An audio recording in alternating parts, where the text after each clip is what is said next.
The notice arrived on a Tuesday morning, folded neatly and slipped under my door like it was doing me a favor. At first glance, it looked routine: HOA letterhead, bold subject line, the usual stiff wording about community standards. I almost tossed it aside with my coffee still in my hand. But then my eyes caught the number buried halfway down the page, printed in cold, unapologetic ink: $10,000 fine for lawn violations. I actually laughed out loud, assuming it had to be a typo. My grass was trimmed, edged, and greener than most on the street. I even paid for professional maintenance. There was no universe where this made sense. I reread the letter slowly.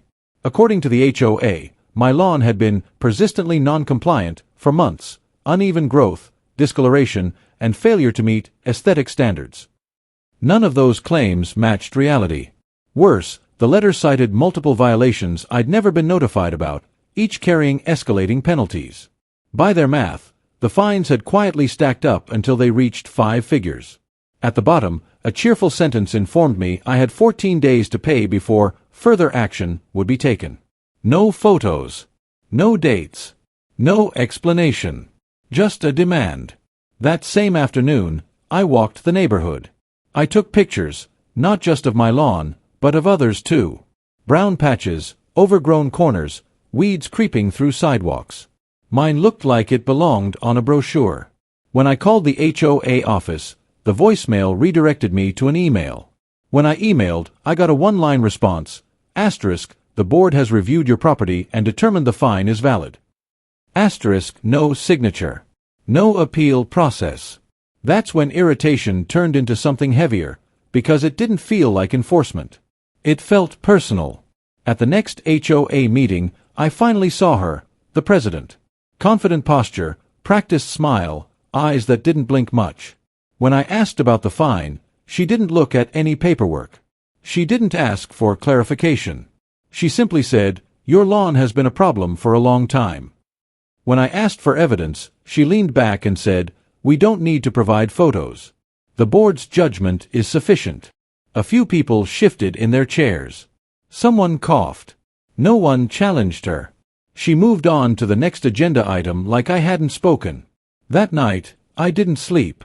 I laid out every notice I'd ever received, most of them vague, some of them never delivered properly at all. The HOA bylaws were clear. Fines required documented notice, time to cure, and proof of violation. None of that existed here. And then I found it. One line buried deep in the rules stating that any fine exceeding $1,000 required an independent review. That review never happened. The next letter from the HOA wasn't a correction or apology. It was worse. It informed me that if I didn't pay, they would initiate legal action. That's when I decided I wasn't just going to fight back.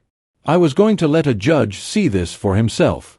The lawsuit arrived by certified mail, thick enough to feel deliberate. The HOA wasn't just demanding payment anymore.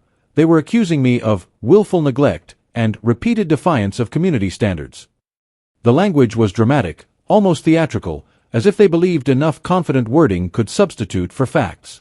They claimed my lawn had been in violation for over 6 months, that I'd ignored multiple warnings, and that the $10,000 fine was not only justified but generous. Reading it, I realized something important.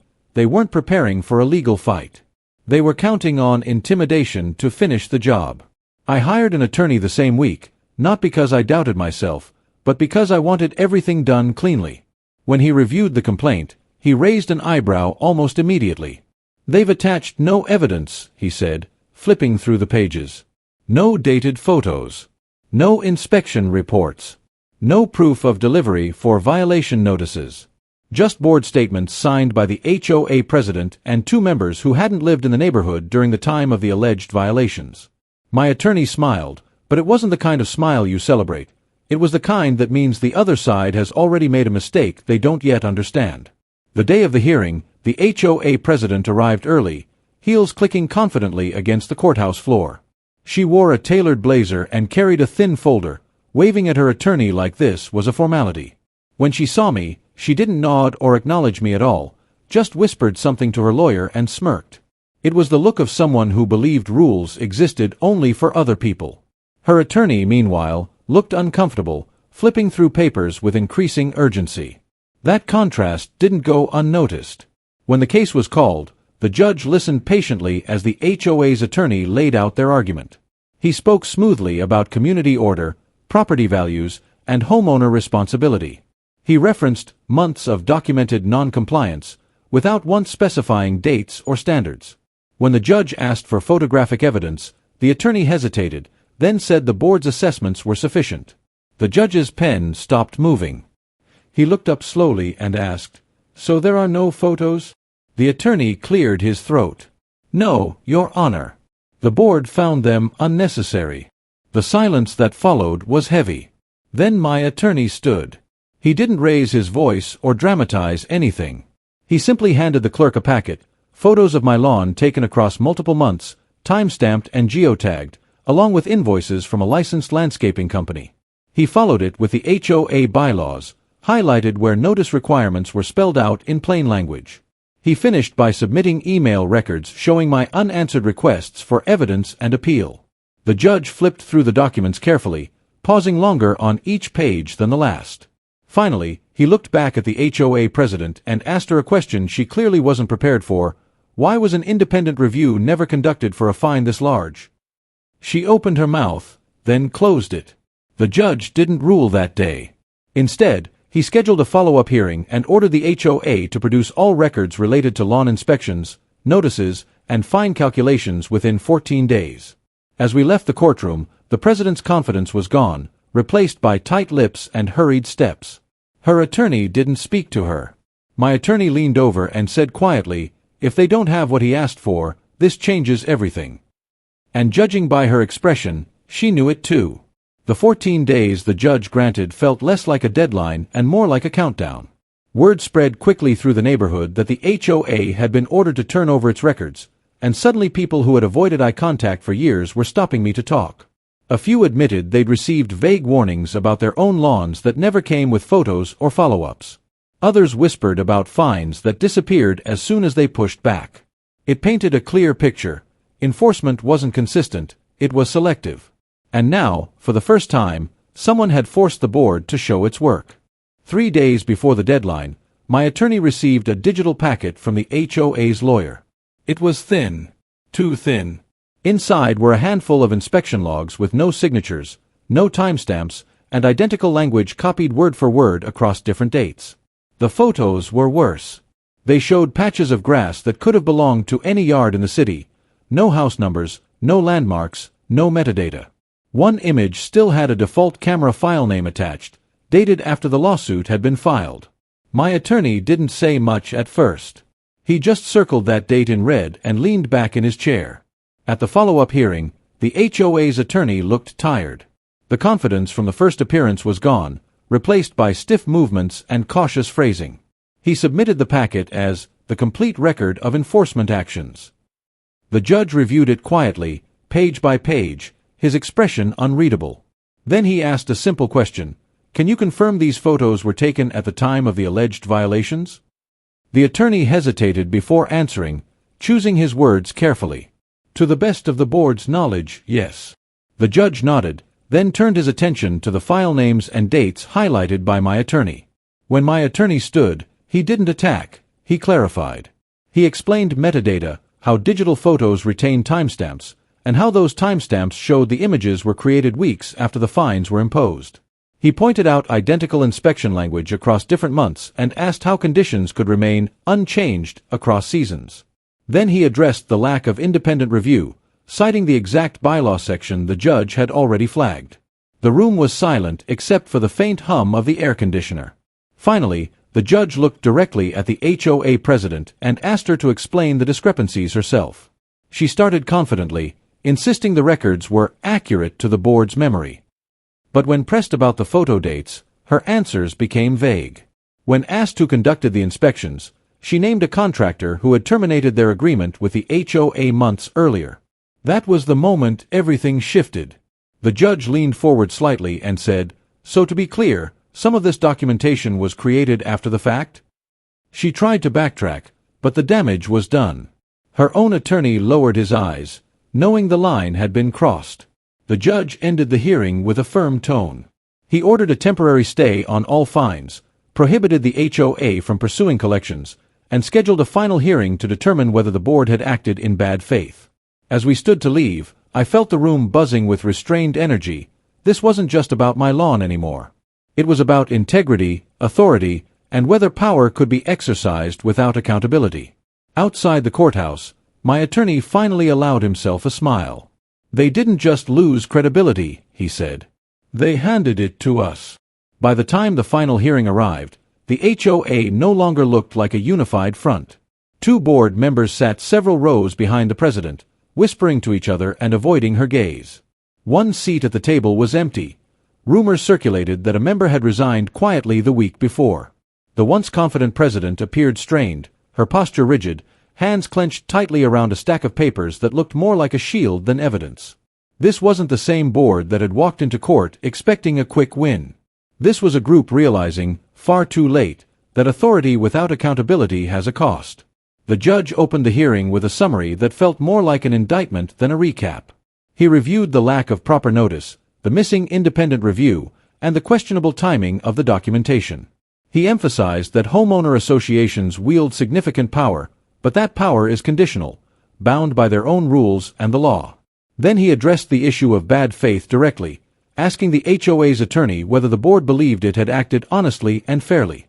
The attorney paused longer than necessary before answering, choosing carefully worded phrases that avoided a direct yes. The judge noticed. My attorney followed with testimony that widened the scope beyond my case. He introduced affidavits from 3 homeowners describing similar experiences: unexplained fines, missing notices, and sudden escalation when questioned. None of them had challenged the HOA legally before. One had paid out of fear. Another had moved away. The judge listened closely, occasionally jotting notes, occasionally looking up at the president as if waiting for her to object. She never did. Each affidavit added weight, not just to my defense, but to the pattern the court was now seeing. When it was the president's turn to speak, her voice lacked its usual authority. She insisted the board acted in the best interest of the community and blamed administrative oversights for the errors. But the judge pressed her on specifics. Why were photos created after fines were issued? Why were notices undocumented? Why was an independent review ignored? Each answer sounded less certain than the last. Finally, he asked whether she personally approved the $10,000 fine. She said yes. He asked whether she verified the evidence before doing so. She hesitated. That hesitation was louder than any admission. The courtroom felt different then, quieter, heavier. The judge leaned back and stated plainly that the HOA's conduct appeared arbitrary and punitive rather than corrective. He explained that fines are meant to encourage compliance, not to punish or intimidate. He also noted that selective enforcement erodes trust and undermines the legitimacy of any governing body. The president stared straight ahead, her expression frozen. Even her attorney seemed resigned, no longer trying to steer the narrative, only waiting for the inevitable. The judge concluded by stating he would issue a written ruling within 48 hours. But before adjourning, he issued one immediate order. The HOA was to cease all enforcement actions until the ruling was delivered. No fines. No notices. No collections. As the gavel fell, I felt a strange calm settle in. Whatever happened next, the imbalance of power had already been corrected. Outside the courtroom, one of the board members avoided the president entirely, walking out without a word. The cracks were no longer hidden, they were breaking open. The written ruling arrived exactly 2 days later, stamped and signed, its language precise and unforgiving. The judge didn't soften his words. He ruled that the $10,000 fine was invalid, unenforceable, and imposed in bad faith, citing the HOA's failure to follow its own bylaws, provide notice, or conduct an independent review. But he didn't stop there. He stated that the board's actions amounted to an abuse of authority and ordered the immediate dismissal of the case with prejudice, ensuring it could never be refiled. Reading it, I felt a weight lift, not just relief, but vindication. The ruling went further than I expected. The judge ordered the HOA to reimburse my legal fees in full, noting that I should never have been forced to defend against a claim built on manufactured evidence. He also required the association to refund any homeowner who had paid similar lawn-related fines over the past year, provided they requested reimbursement. That single paragraph sent shockwaves through the community. What had started as one unreasonable fine was now unraveling months of questionable enforcement practices, all because the board underestimated one homeowner's willingness to push back. Within a week, the HOA president resigned. The announcement came in a brief email, devoid of explanation or apology. 2 board members followed shortly after. A temporary administrator was appointed to oversee operations until new elections could be held, and one of the first actions taken was a complete suspension of discretionary fines. Neighbors who had once stayed silent now spoke openly, about intimidation, about fear of retaliation, about how quickly rules had been weaponized. The atmosphere in the neighborhood shifted from tension to cautious relief. For me, the victory was quiet. There was no public apology, no dramatic confrontation in the street. Just the simple knowledge that the system had worked when someone insisted it do so. My lawn, ironically, became a point of humor. Neighbors joked that it was now court-approved. But beneath the jokes was something more important, a shared understanding that authority must be transparent, documented, and fair. The board's power no longer felt absolute, and that alone changed how people interacted with it. The judge's final line stayed with me the most. He wrote that homeowner associations exist to serve their communities, not to rule them through fear or arbitrary punishment. When I look back, I realize the courtroom moment the HOA didn't expect wasn't dramatic outbursts or raised voices. It was accountability. It was a calm, methodical dismantling of overreach, one document at a time. And in the end, the grass was never the issue, it was respect for the rules that truly mattered.